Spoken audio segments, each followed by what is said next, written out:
Olá! Se você está se preparando para concursos na área de segurança pública, saiba que o artigo 144 da Constituição Federal não é só importante, ele é a base de tudo. E é por isso que, hoje, a gente vai desmontar esse artigo ponto por ponto de um jeito bem claro e direto. A ideia é que não sobre nenhuma dúvida para a hora da sua prova. Vamos lá? Olha só o nosso roteiro. A gente vai começar pelo conceito principal. Depois, vamos passar pela lista oficial dos órgãos de segurança, detalhar o que cada um faz, tanto na esfera federal quanto na estadual, e fechar com as regras gerais. É um caminho pensado para facilitar a compreensão e, claro, ajudar a fixar o conteúdo. Então vamos começar pelo começo, né? O que a própria Constituição entende como segurança pública.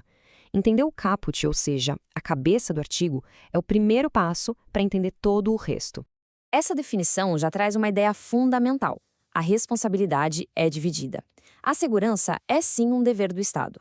Mas olha só, ela também é um direito e, presta atenção nisso, uma responsabilidade de todos nós. Essa ideia de preservar a ordem, as pessoas e o patrimônio é a viga mestra de toda a estrutura que a gente vai ver a partir de agora. Ok, com o conceito bem definido, a Constituição parte para listar quem são os órgãos oficiais responsáveis por colocar tudo isso em prática.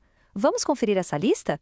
Aqui, o segredo é memorizar essa lista com 6 órgãos. E tem um detalhe que as bancas de concurso simplesmente adoram. O 6º item das polícias penais. Ele é novo, foi adicionado em 2019. Então, muita, mas muita atenção nessa atualização, porque isso com certeza pode ser cobrado.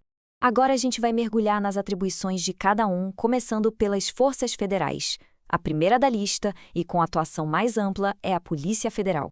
A própria Constituição já nos diz qual é a da PF. Ela é um órgão permanente, ou seja, não pode ser extinta por qualquer lei, e é mantida pela União, o que já define que a sua atuação é em todo o território nacional. Essas são as 4 grandes missões da Polícia Federal. É fundamental entender bem cada uma delas. Vamos lá!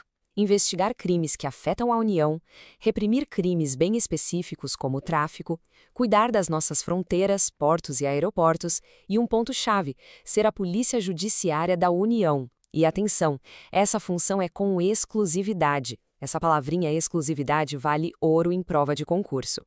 A competência da PRF é super específica, e isso é ótimo para a gente memorizar. As palavras-chave aqui são patrulhamento ostensivo e rodovias federais. O foco dela é total na prevenção e na segurança dessas estradas. Aqui, a lógica é exatamente a mesma da PRF. A Polícia Ferroviária Federal faz o mesmo trabalho de patrulhamento ostensivo, só que em vez de rodovias, o foco são as ferrovias federais. É uma atribuição paralela, o que ajuda muito na hora de lembrar. Certo, fechamos a esfera federal. Agora, vamos descer um nível e olhar para as forças que atuam dentro dos estados. Aqui, a estrutura e as funções são diferentes e é muito importante saber separar as coisas. Essa aqui é talvez a divisão de tarefas mais clássica e a que mais cai em prova. De um lado, a gente tem a Polícia Civil, que é a Polícia Judiciária Investigativa, ela age depois que o crime aconteceu. Do outro lado, a gente tem a Polícia Militar, que é a Polícia Ostensiva, aquela que a gente vê na rua de farda e que atua na prevenção do crime. Entender essa diferença é simplesmente essencial. Detalhando um pouco mais o papel da Polícia Civil, a função dela é apurar as infrações penais, com exceção das militares que têm uma investigação própria. E tem um outro detalhe importante que a Constituição exige: ela deve ser chefiada por delegados de polícia de carreira.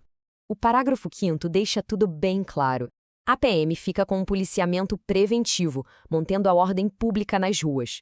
Já os corpos de bombeiros militares, além daquelas atribuições que a gente já conhece de apagar incêndios e fazer resgates, também são os responsáveis por executar as atividades de defesa civil. E aqui está ela, a força mais nova do artigo 144. A Polícia Penal, que é ligada ao sistema prisional, tem uma área de atuação muito clara e específica: a segurança dentro dos presídios. E quem manda em quem? Bom, as forças estaduais, como as Polícia Civil, Militar e Penal, e também os bombeiros, respondem aos governadores dos estados. Mas tem um detalhe muito importante aqui. As polícias militares e os corpos de bombeiros militares também são considerados forças auxiliares e de reserva do Exército. Essa dupla função é uma característica única e, claro, um prato cheio para questões de prova. Certo, estamos chegando na reta final. Agora a gente vai passar por outras regras importantes que o artigo traz, como o papel dos municípios na segurança e um conceito chamado segurança viária. Sempre surge aquela dúvida, né? Se os municípios não têm polícias naquela lista do artigo 144, quer dizer que eles ficam de fora da segurança pública? A própria Constituição responde a isso. A resposta está lá no parágrafo 8º.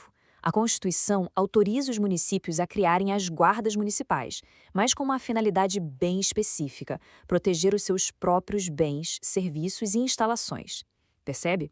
A atribuição é de proteção do patrimônio municipal e não de polícia ostensiva ou judiciária, como a PM ou a civil. E olha que interessante, o artigo 144 foi atualizado para incluir também o conceito de segurança viária.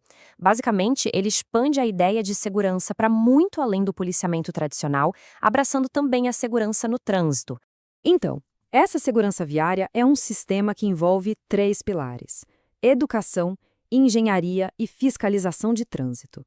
E a responsabilidade por isso é dividida entre os órgãos de trânsito dos estados e dos municípios. Isso só reforça a ideia de que segurança é um esforço conjunto em vários níveis. Para fechar o artigo, os parágrafos 7º e 9º basicamente dizem que leis específicas vão detalhar como esses órgãos devem se organizar para serem eficientes e também que existem regras próprias para definir a remuneração dos servidores policiais. E a gente termina com uma provocação para pensar. O artigo 144 é o alicerce, a planta baixa da segurança pública no Brasil. A grande questão que fica é: como essa estrutura, que foi pensada lá em 1988, se adapta e responde aos desafios de segurança supercomplexos e tecnológicos que a gente vive hoje no século XXI? É um ponto para refletir, que vai além da simples memorização para a prova.